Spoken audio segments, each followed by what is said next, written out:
विश्वंभरी अखिल विश्वतणी जनेता विद्याधरी वदनमा वसजो विधाता दुर्बुद्धिने दुरकरी सद्बुद्धियापो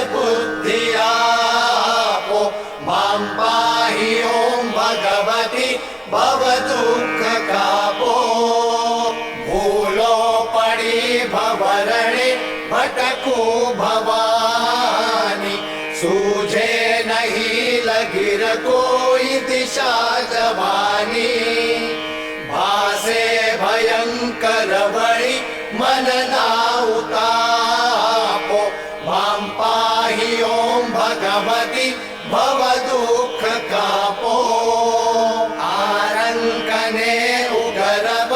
नथि कोई यारो जन्मांधछु जननी हूँ ग्रहु बाह्य तारो नाशु सुनो भगवती शिशुना विलापो मां पाहि ओं भगवति भवदुःखकापो मा कर्म जन्म कथनी करता विचारो आ सृष्टि मातु जविना नथि कोई मारू कोने कहूँ कठन योग तणो बड़ापो मां पाहि ओं भगवति भवदुःखकापो काम क्रोध मद मोह थकी चकेलो आडंबरे अति घणो मद थी बकेलो दोषो थकी दूषित न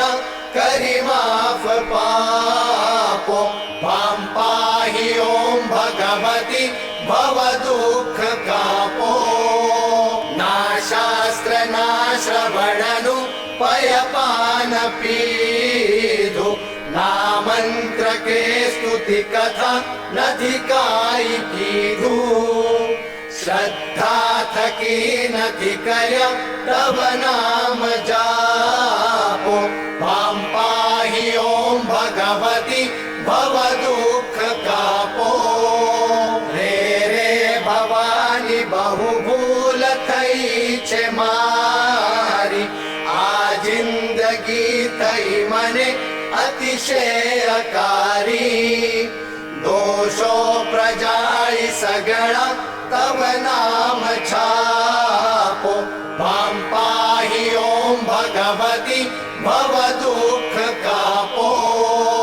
खाली न कोई स्थळ छे विण आप धारो ब्रह्मांड मा अणु अणु महिवास तारो शक्ति न माप गणवा अगणित मापो मां पाहि ओं भगवति भवदुःखकापो पापे प्रपंच करवा बधिवाते पूरो खोटो खरो भगवति पणहु तमारो जाड्यांधकार दूर करी सद्बुद्धियापो मां पाहि ओं भगवति भवदुःखकापो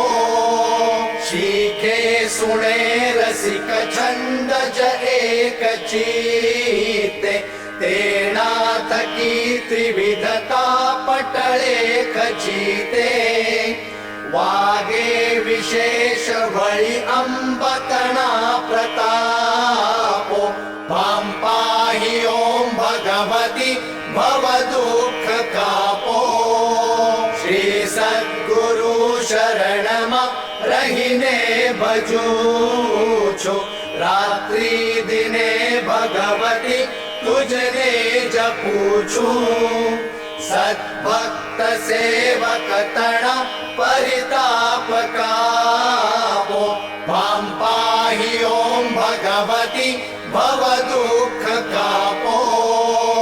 अंतर विषय अधिक ऊर्मितता भवानी गाऊं स्तुति तव बड़े नमिने मृगाणी संसारना सकळ रोग समूळ कापो मां पाहि ओं भगवती भव